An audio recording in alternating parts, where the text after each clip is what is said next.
Hello friends, Namaste. I hope you and your families are doing good. If you all are liking this series of SFM theory revision videos, please hit the like button and share your comments in the comment section below. Also subscribe to the channel for more such videos. तो चलिए श्री गणेश करते हैं हमारे आखिरी part of derivatives का। गणपति पापा मोरिया। तो पहला क्वेश्चन इसके अंदर आता है, write a short note on straddle and strangles. तो स्ट्रेडल और स्ट्रेंगल क्या क्या होते हैं वो हम देख लेते हैं। सबसे पहले स्ट्रेडल का डेफिनेशन दिया हुआ है, an option strategy with which investor holds a position in both a call and put with the same strike price and expiration date. तो जब भी हम एक ऑप्शन स्ट्रेटेजी ही है ये भी स्ट्रेडल वाली, जिसमें क्या करता है, जो इन्वेस्टर होता है वो होल्ड करता है दोनों पोजीशन, एक कॉल भी खरीद लेता है और एक पुट भी खरीद लेता है, और दोनों की दोनों सेम प्राइस, स्ट्राइक प्राइस भी उनका सेम ही होता है और एक्सपायरेशन डेट भी सेम होती है। स्ट्रेडल जो स्ट्रेटेजी होती है वो गुड स्ट्रेटेजी कब मानी जाती है, जब इन्वेस्टर का ये बिलीफ होता है कि जो स्टॉक प्राइस होगी वो सिग्निफिकेंटली मूव करेगी। अब लेकिन उसको ये नहीं पता कि डायरेक्शन क्या होगा, यानी कि ऊपर जाएगी या नीचे जाएगी, वो उसे नहीं पता, लेकिन ये पता है कि बहुत ही ज्यादा यानी कि सिग्निफिकेंट चेंज आने वाला है। क्योंकि अगर सिग्निफिकेंट चेंज आएगा तभी इन्वेस्टर को प्रॉफिट होगा। अगर स्मॉल अमाउंट ऑफ चेंज आएगा प्राइस में, किसी भी डायरेक्शन में हो, चाहे ऊपर हो चाहे नीचे हो, तो क्या होगा, उसे एक्सपीरियंस, जो इन्वेस्टर होगा उसे लॉस एक्सपीरियंस करना पड़ेगा। इसीलिए जो स्ट्रेडल होती है वो एक बहुत ही ज्यादा रिस्की होती है टू परफॉर्म। अगर आप कंसेप्ट की बात करें तो कंसेप्ट तो आप इजीली समझ जाएंगे, लेकिन इसका जो प्रैक्टिकल इंप्लीमेंटेशन होता है या परफॉर्म करने वाली जो बात होती है वो ज्यादा रिस्की होता है, बहुत ही ज्यादा रिस्की। इसीलिए क्योंकि जिस हिसाब से इसमें रिस्क इन्वॉल्व होता है उसी हिसाब से इसका हायर प्रीमियम भी होता है। यहाँ पे बात आपको जो एक ध्यान में रखनी है वो क्या है, एक इनकी कॉमन स्ट्राइक प्राइस होती है दोनों कॉल और पुट ऑप्शन की। अगर हम ग्राफ की बात करें, जब हम स्ट्रेडल स्ट्रेटेजी बनाते हैं तो हमारा ग्राफ कुछ यूं होता है, ऐसा। अगर आप बात करें कि आपकी एक प्राइस लाइन थी तो इस हिसाब से आपका ये ऐसा ग्राफ बनता है। तो इस केस में क्या होता है, अगर प्राइस गिरेगी तो भी आपको प्रॉफिट होगा, क्योंकि यहाँ पे से अगर यहाँ पे इस वक्त हैं आप, तो उस हिसाब से अगर ज्यादा प्राइस आएगी तो भी आपको यहाँ प्रॉफिट होगा अगर प्राइस गिरेगी तो। अगर प्राइस यहाँ पे भी जाए, यानी कि समझिए यहाँ पे डिक्रीज हो रही है प्राइस और यहाँ पे प्राइस इंक्रीज हो रही है, तो यानी कि अगर प्राइस बढ़ेगी तो भी आपको फायदा होगा, अगर प्राइस डिक्रीज होगी तो भी आपको फायदा होगा। लेकिन अगर प्राइस यहाँ पे ही कहीं रह गई या इधर कहीं रह गई, यानी कि सिग्निफिकेंट चेंज नहीं आया, तो आपको यहाँ क्या होगा, इस पोजिशन पे आपको लॉस हो सकता है। तो यहाँ आपको होगा लॉस।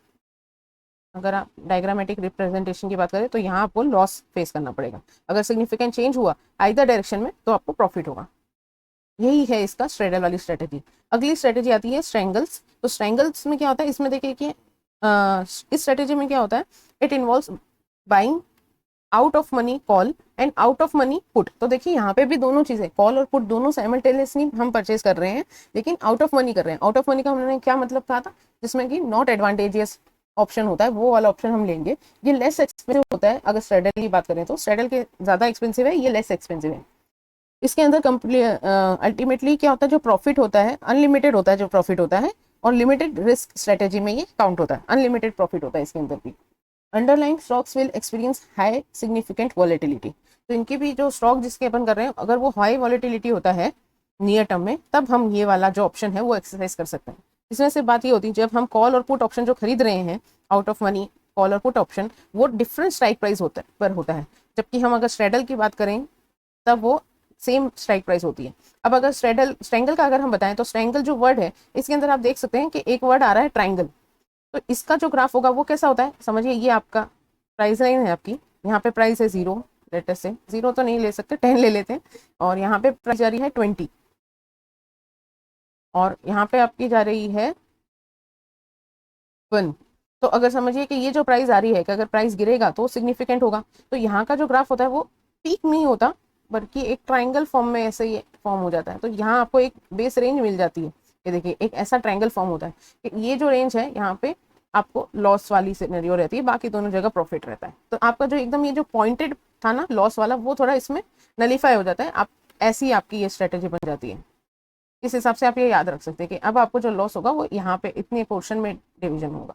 बाकी कुछ अगर डिफरेंस पॉइंट बोले तो इसमें यही है कि स्ट्रेडल जो होते हैं उसमें एक ही स्ट्राइक प्राइस होती है दोनों ऑप्शन की, और इसके अंदर स्ट्रेंगल के अंदर अलग अलग स्ट्राइक प्राइस होती है।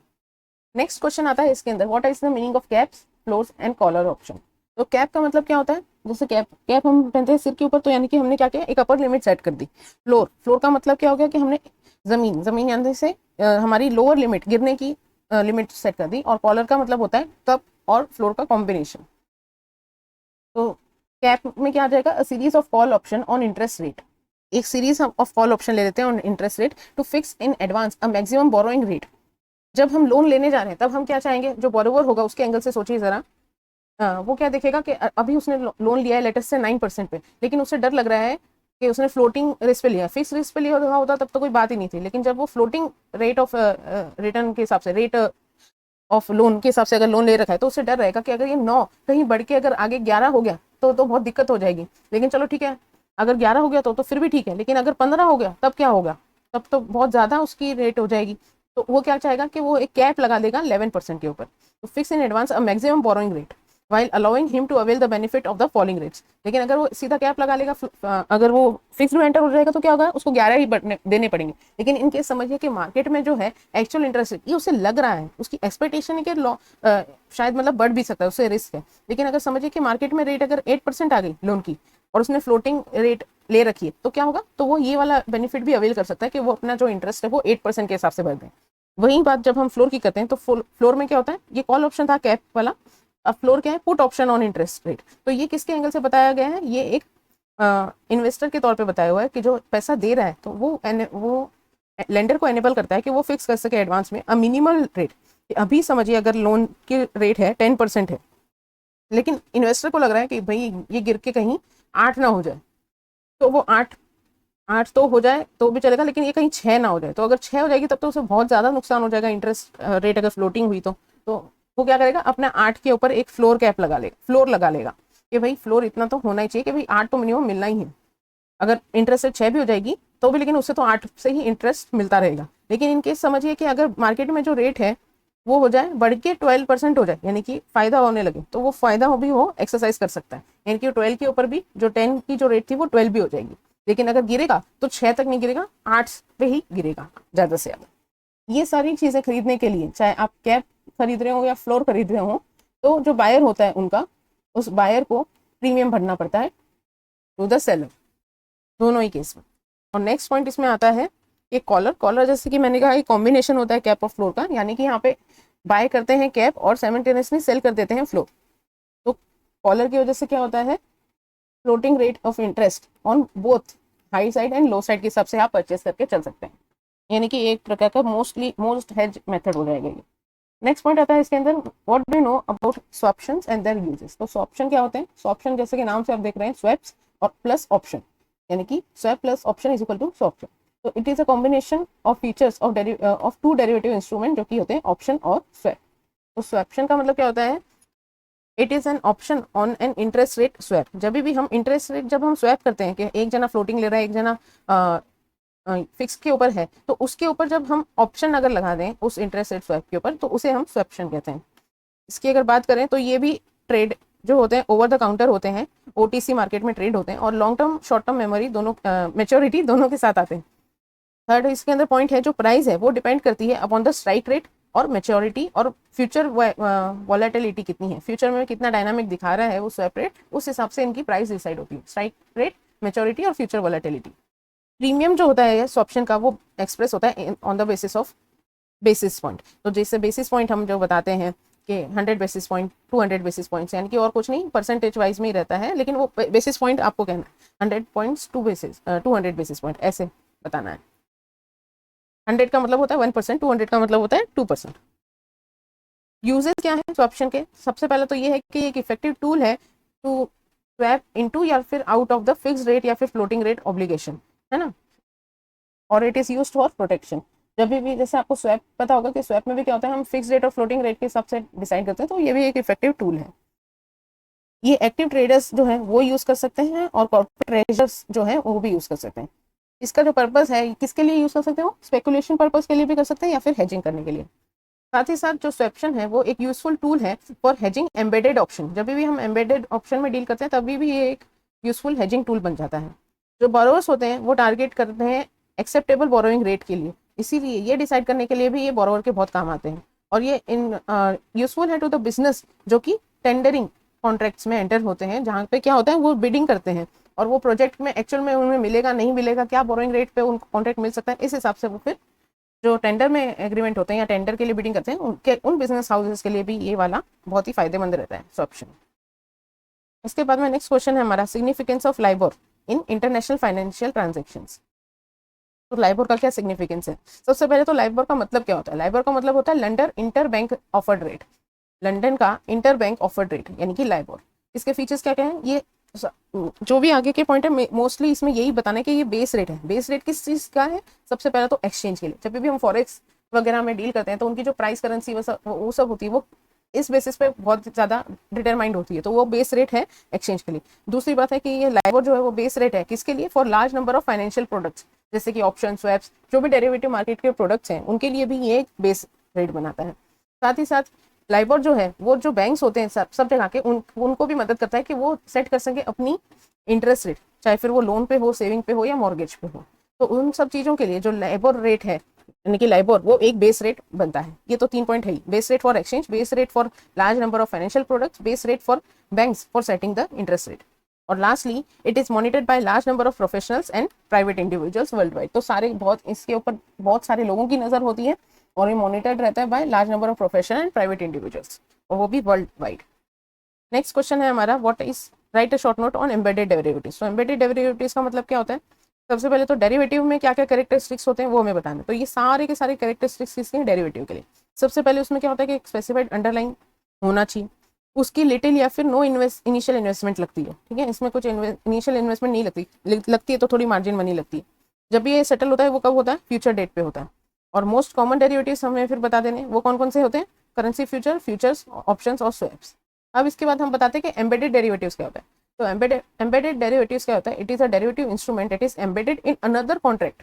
तो एक कॉन्ट्रैक्ट के अंदर दूसरा डेरिवेटिव इंस्ट्रूमेंट अगर एम्बेड किया जाए, अगर एक और उसके अंदर ही लगा दिया जाए तो वैसा होता है। तो यानी कि जो अनदर कॉन्ट्रैक्ट होता है उसे हम होस्ट कॉन्ट्रैक्ट कहते हैं। जो होस्ट कॉन्ट्रैक्ट होता है वो चाहे डेट इक्विटी इंस्ट्रूमेंट का हो सकता है, या फिर वो कोई लीज हो सकती है, या फिर कोई इंश्योरेंस कॉन्ट्रैक्ट हो सकता है, और या फिर कोई सेल परचेज कॉन्ट्रैक्ट हो सकता है। फिर इसका जो फीचर है वो क्या है? ये मार्क टू मार्केट होता है और arise from deliberate financial engineering. तो इसके अंदर डेलिब्रेट फाइनेंशियल इंजीनियरिंग करते हैं तब जाके एक एम्बेडेड डेरिवेटिव अराइज होता है, और ये एक international shifting of certain risk between partners. जब हमें इंटरनेशनली सर्टन रिस्क जो होते हैं वो ट्रांसफर करने होते हैं तब हम ये मोस्टली यूज होता है एम्बेडेड डेरिवेटिव्स।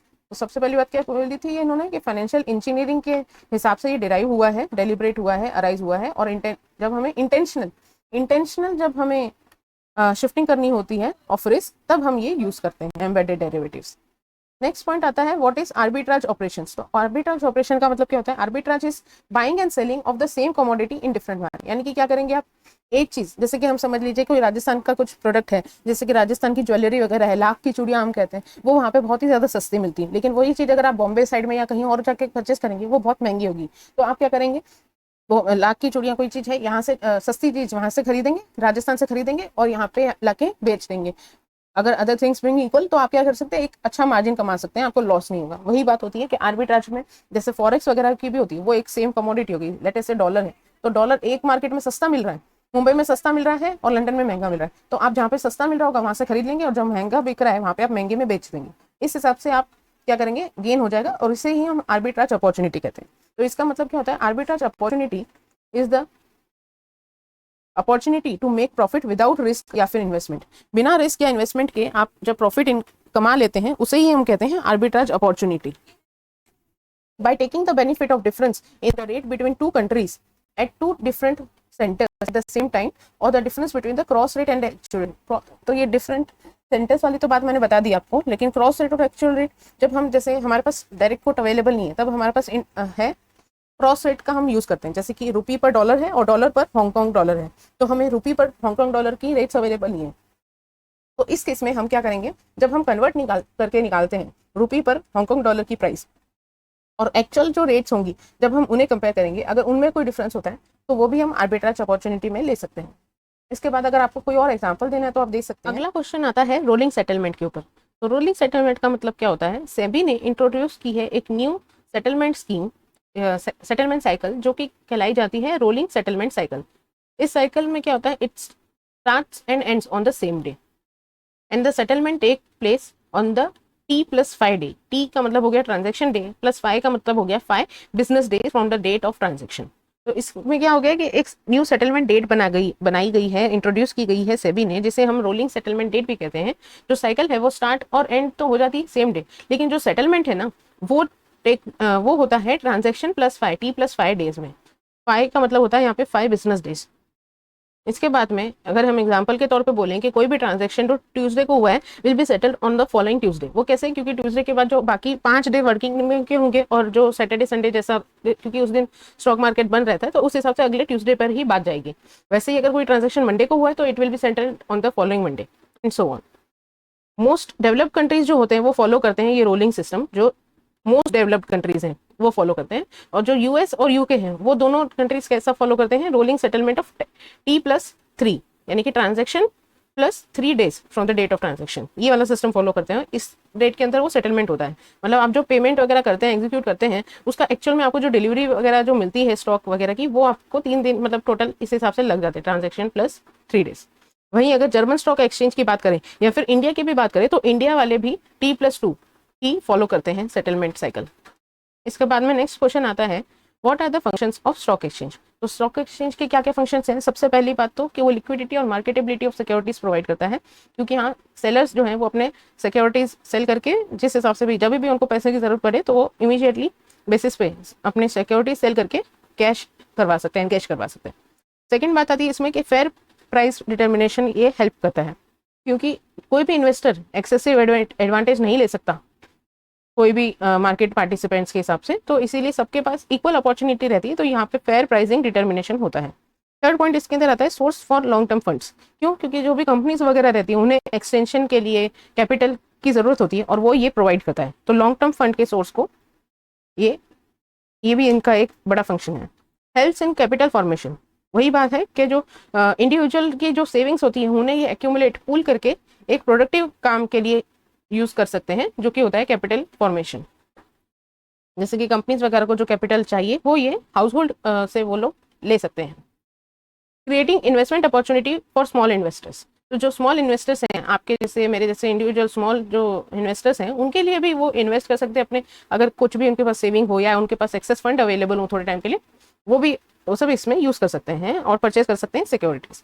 लास्टली इसके अंदर पॉइंट आता है फंक्शन ऑफ स्टॉक एक्सचेंज में कि है ट्रांसफरेबिलिटी, ट्रांसपेरेंसी। क्यों? क्योंकि एक इन्फॉर्म्ड और इंटेलिजेंट डिसीजन लिया जा सकता है स्टॉक के ऊपर बेस्ड ऑन द इंफॉर्मेशन जो कि अवेलेबल होती है, और इन्वेस्टर सारी आते हैं उसके अंदर, लिस्टेड कंपनी सब सारी चीज़ें डिस्क्लोज करती रहती है टाइमली, कंप्लीटली मैनर में, एक्यूरेट मैनर में स्टॉक एक्सचेंज के साथ, तो ये उसे पब्लिक करती रहती है ऑन रेगुलर बेसिस।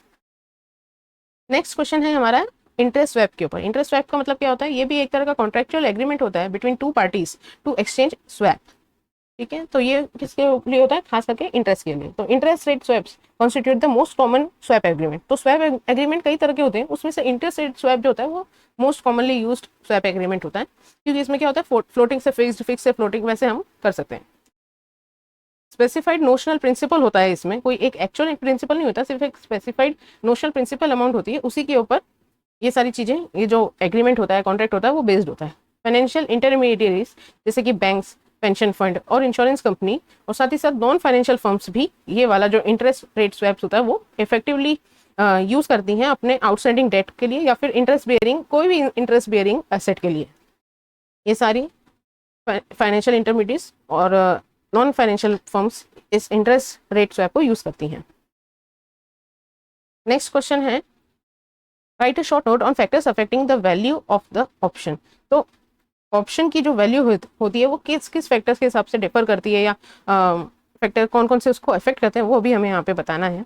सबसे पहला इसमें फैक्टर आता है प्राइस ऑफ द अंडरलाइन, क्योंकि when the stock price goes up calls should gain in value and puts should decrease, यानी कि इनका क्या डायरेक्ट रिलेशनशिप होता है, क्योंकि ये बहुत ही रिलेटिवली स्ट्रेट फॉरवर्ड मैनर में ही मूवमेंट होती है इनकी। जब भी हम बोलें कि अंडरलाइन की प्राइस ऊपर जा रही है, यानी कि जो उसकी बाय यानी कि कॉल वाली जो राइट होती है ना, कॉल वाले गेन करेंगे और पुट वाला डिक्रीज होता रहेगा। वही वाइस वर्सा होता है कि put option should increase in value and call should drop as the stock price falls. अगर स्टॉक प्राइस गिरेगी तो पुट की वैल्यू इंक्रीज होगी और कॉल की वैल्यू ड्रॉप हो जाएगी। दूसरा डिटर्मिनेंट होता है इसका टाइम किस हिसाब से, क्योंकि ऑप्शन फ्यूचर की जो एक्सपायरी होती है, अगर ऑप्शन जो है अपने फ्यूचर के एक्सपायरी तक पहुंच जाए ना, तो eight which it may become worthless. एक पॉइंट पे आके जो ऑप्शन की जो वर्थ होती है वो जीरो हो जाती है। इस हिसाब से which stocks time is a traders ally as the stocks of quality company tend to rise over the long period of time. जब भी ज्यादा पीरियड का बचा हो, जैसे कि ऑप्शंस वगैरह जो ये अवेलेबल होते हैं ना, तो वो अभी अगर आप आज की डेट में देखें तो 15 अक्टूबर हो रही है, तो 15 अक्टूबर को अगर जैसे आप मंथ एंड के हिसाब से ज्यादातर इनका जो last Saturday sorry last Thursday होता है मंथ का, उसमें ये काम होता है इनका सेटलमेंट वगैरह। तो जितना आप सेटलमेंट के पास जाएंगे उतना ही आपका ये एक्सपायरी के पास जाएंगे उतनी ही इसकी वर्थ कम होती जाती है ऑप्शन की। But the time is enemy in the case of option wire. ऐसे तो हम बोलते हैं जब हम स्टॉक परचेस करते हैं तो बोलते हैं जितना टाइम के लिए आपका रहेगा, तो आपको टाइम वैल्यू ऑफ मनी के हिसाब से आपको ज्यादा ज्यादा लॉन्ग पीरियड के लिए अगर करेंगे तो फायदा होगा। लेकिन ऑप्शंस के केस में ये उल्टा होता है, क्योंकि time is the enemy of option buyer. Value of option declines more rapidly as the option approaches the expiration date. वही बात है, क्योंकि जो सिग्निफिकेंट जैसे ही आपने ऑप्शन लिया है, अगर उसके अंदर सिग्निफिकेंट चेंज नहीं हुआ इन द प्राइस, तो फिर क्या होगा, ऑप्शन की वैल्यू जो है वो डिक्लाइन होती जाएगी। जितना नियर टू एक्सपायरी होता है उतनी उसकी वैल्यू डिक्रीज होती जाती है। और थर्ड पॉइंट इसमें आता है वॉलेटिलिटी। तो वॉलेटिलिटी क्या है? It is a measure called statistical, sometimes it is also called as historical volatility, यानी कि पास्ट में किस हिसाब से वॉलेटाइल उसका क्या बिहेवियर रहा है वो हमें समझना चाहिए। इसे हम एसवी भी कहते हैं, statistical volatility, SV for short.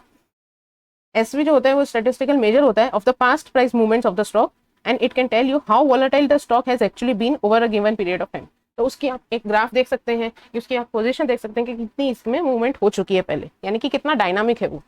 और लास्ट पॉइंट इसके अंदर आता है interest rate. Another feature which affects the value of an option is the time value of money. तो वही बात है, टाइम वैल्यू ऑफ मनी भी डिफर करती है। The greater the interest rate the present value of exercise price will be less. तो जैसे आपको पता है जितना हम इंटरेस्ट रेट लगाते हैं उतनी जो प्राइस वैल्यू निकलती है वो कम कम कम निकलती जाती है।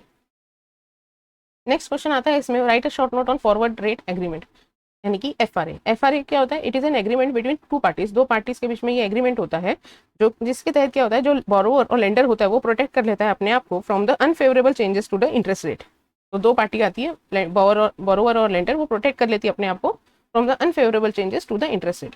Unlike futures, FRA are not traded on exchange and thus are called OTC market product. यानी कि जो फ्यूचर्स हैं वो तो एक्सचेंज के ट्रेडेड होते हैं, लेकिन जो एफआरए होते हैं वो फॉरवर्ड की तरह होते हैं, फॉरवर्ड कॉन्ट्रैक्ट की तरह होते हैं ये फॉरवर्ड रेट एग्रीमेंट भी। और ये भी एक तरह के ओटीसी प्रोडक्ट है, ओवर द काउंटर प्रोडक्ट है। अगर हम इनके मेन फीचर्स की बात करें तो वो क्या क्या होता है? It is used by banks to fix interest cost on anticipation of future deposits और इंटरेस्ट, कि भाई आगे चल के हमें क्या कितने डिपॉजिट हो सकते हैं, कितना हमें इंटरेस्ट मिल सकता है, उनके ऊपर क्या क्या रेवेन्यू वगैरह जनरेट होगी, उस हिसाब से जो बैंक है, बैंक कैसे अपने फिक्स करता है इंटरेस्ट कॉस्ट, तो वो हम लगा सकते हैं। ये एफआरए एक तरह का ऑफ बैलेंस शीट आइटम होता है, ऑफ बैलेंस शीट इंस्ट्रूमेंट होता है। It does not involve any transfer of principal, और ये एक नोशनल प्रिंसिपल के ऊपर वर्क करता है।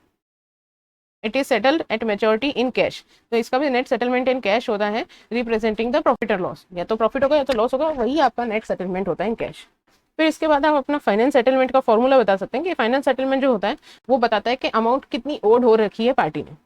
उसको कंप्यूट करने के लिए आप ये फॉर्मूला लिखेंगे कि payment is equal to N. N का मतलब होता है यहाँ पे नोशनल प्रिंसिपल। ये सब आप डिनोशन भी अगर एग्जाम में लिख देंगे तो बेटर रहेगा। ये पूरा का पूरा आपको फॉर्मूला वगैरह सब जो है जो आपको लिखना है। आर का मतलब हो गया reference rate for the maturity. फिर एफ का मतलब हो गया forward rate multiply by D2M। D2M का मतलब होता है date to maturity divided by कितने टोटल डेज है, वही the whole divided by one. One लिया हमने प्रिंसिपल कंपोनेंट के हिसाब से जो कि नोशनल कंपोनेंट होगा, plus again reference rate into D2M DTM। DTM मतलब date of maturity, date to maturity upon the number of days into 100। तो ये सब आप डिनोमिनेशन वगैरह लिख के इस हिसाब से आप पेमेंट यानी कि सेटलमेंट अमाउंट निकाल सकते हैं। अगर लाइबोर की जो प्राइस है वो इज ग्रेटर देन एफआर यानी कि फॉरवर्ड रेट, तो फिर क्या होगा, जो सेलर ओ करेगा पेमेंट बायर को। और वहीं अगर ये वाइस वर्सा हो यानी कि LIBOR is less than FR, तो फिर बायर पेमेंट करेगा सेलर को। The differential amount is discounted यानी कि actual interest rate, it is settle in the beginning of the period and not at the end. जो भी डिफरेंशियल अमाउंट डिस्काउंटेड प्राइस की या फिर एक्चुअल इंटरेस्ट की वजह से होती है तो वो सेटल हो जाती है एट द बिगनिंग ओनली, और ना कि अंत तक के लिए उसको बचा के नहीं रखते। Buying an FRA is comparable to selling या फिर गोइंग शॉर्ट यूरोपियन डॉलर या फिर लाइबोर फ्यूचर्स कॉन्ट्रैक्ट। अगर हम बोलते हैं कि हमने एफआरए बाय किया तो वो एक तरह से होता है कि आपने सेलिंग कर दी है या आपने शॉर्ट जा रहे हैं आप, या तो यूरो डॉलर पे या फिर लाइबोर के फ्यूचर कॉन्ट्रैक्ट पे। इसके बाद में नेक्स्ट क्वेश्चन आ रहा है हमारा स्वैप ट्रांजैक्शंस के रिलेटेड में हमें बताना है कि ये सब तरह के स्वैप्स का मीनिंग क्या होता है। सबसे पहले plain vanilla. Plain vanilla swap का मतलब क्या होता है, ये सबसे जेनेरिक स्वैप होता है, यानी कि ओरिजिनल जो आपका स्वैप रहा है वो यही रहा है। इसमें क्या इन्वॉल्व होता है, इसमें इन्वॉल्व होता है exchange of fixed asset, fixed rate loan to a floating rate loan. तो आपने फिक्स्ड लोन रेट का लोन ले रखा है और अब आप उसे फ्लोटिंग पे करना चाहते हैं, तो ये आपका प्लेन वेनिला स्वैप हो जाएगा। और फ्लोटिंग कौन कौन सी होती है, जैसे कि LIBOR, MIBOR, prime lending rate etcetera.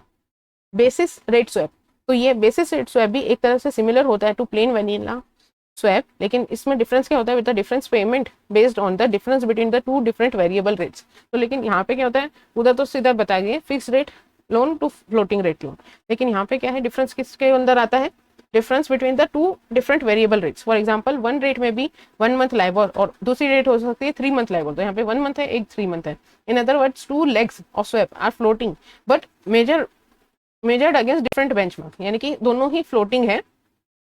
Example के तौर पे 1 मंथ लाइबोर और 3 मंथ लाइबोर, लेकिन लाइबोर जो होगा वो फ्लक्चुएट होता रहेगा, तो इस हिसाब से फ्लक्चुएटिंग है, लेकिन 2 लेग्स है ऑफ स्वैप। नेक्स्ट पॉइंट आता है swap asset swap. Asset swap में क्या होता है, ये भी एक तरह से प्लेन वेनिला स्वैप ही होता है, लेकिन इसमें डिफरेंस क्या आता है, it is the exchange of fixed rate investment. जब हम फिक्स्ड रेट से इन्वेस्टमेंट से चेंज करते हैं such as bond which pay guaranteed coupon rate with floating rate of investment such as index. तो जब भी हम ये वाला ट्रांजैक्शन करते हैं एसेट स्वैप का, यानी कि एक इन्वेस्टमेंट रहती है और तब हम उसके फ्लोटिंग इंडेक्स के साथ करते हैं फ्लोटिंग रेट ऑफ इन्वेस्टमेंट, तो तब हमारा ये एसेट स्वैप आता है। अगला पॉइंट है इसके अंदर एमोटाइजिंग स्वैप। एमोटाइजिंग स्वैप का मीनिंग क्या है, the interest rate swap in which the notional principal for the interest payment declines during the life of the swap. हमने देखा है एमोटाइज मतलब थोड़ा थोड़ा टाइम के हिसाब से वो डिक्रीज होता जा रहा है, तो जब भी ये डिक्लाइन होता है during the life of the swap, जो नोशनल अमाउंट के ऊपर हम इंटरेस्ट ले रखें, तब हम उसे इंटरेस्ट रेट स्वैप करते हैं। और ये मोस्टली कौन यूज करता है, it is useful for the borrowers जो इशू कर रखे हैं रीडीमेबल बॉन्ड्स या फिर डिबेंचर्स, उनके लिए पर्टिकुलरली मोस्ट यूजफुल होता है। और क्यों यूजफुल होता है, क्योंकि ये एनेबल करता है them to hedge with the redemption profile of the bonds and debentures. इसके बाद में अगला क्वेश्चन आता है, डिफाइन द फॉलोइंग ग्रीक्स। जो ग्रीक्स के ऑप्शन में इसमें काम आता है, सबसे पहला है डेल्टा। तो डेल्टा का मतलब क्या होता है, डेल्टा का मतलब होता है जो degree to which an option will move given a small change in the underlying stock price. तो डेल्टा का मतलब होता है कि अगर एक पर्टिकुलर स्मॉल छोटा से छोटा भी अगर चेंज आया अगर अंडरलाइंग के स्टॉक के प्राइस में, तो ऑप्शन कितने डिग्री से मूव करेगा।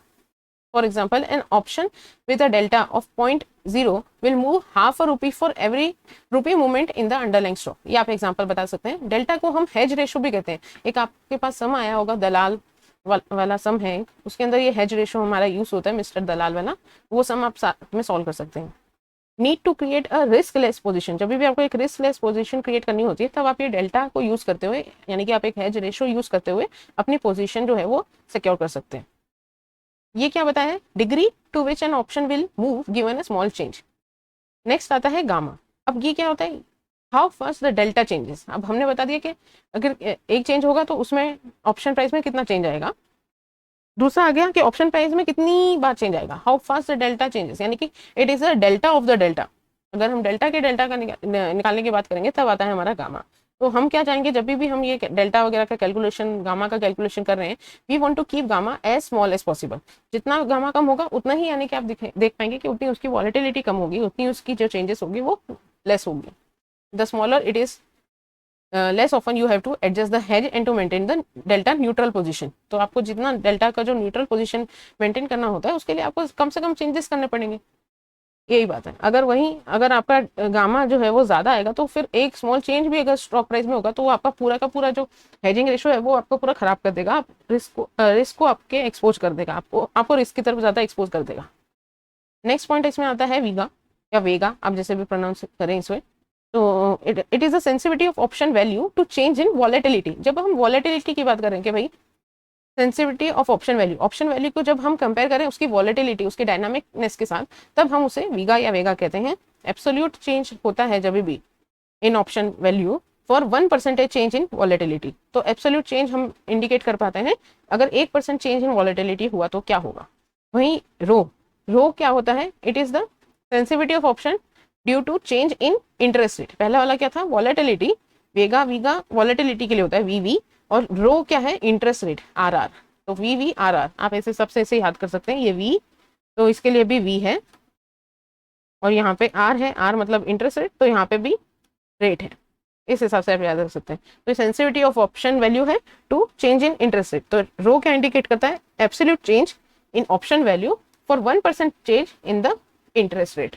तो अगर 1% का चेंज आ रहा है इंटरेस्ट रेट में, तब हमारे ऑप्शन की वैल्यू में कितना चेंज आएगा एब्सोल्यूट टर्म्स में, वो हम रो की वजह से बताते हैं। तो इसके साथ ही हमारा आप देख सकते हैं हमारे डेरिवेटिव्स के सारे क्वेश्चंस कंप्लीट हो चुके हैं, और ये एंड लास्ट और फाइनल पार्ट है डेरिवेटिव्स का। आई होप अगर आप लोगों को ये सारी वीडियोस पसंद आ रही है तो please like, share, comment and subscribe to the channel, and also keep learning. Thank you so much. This is me, Priyanka Purohit. Happy learning.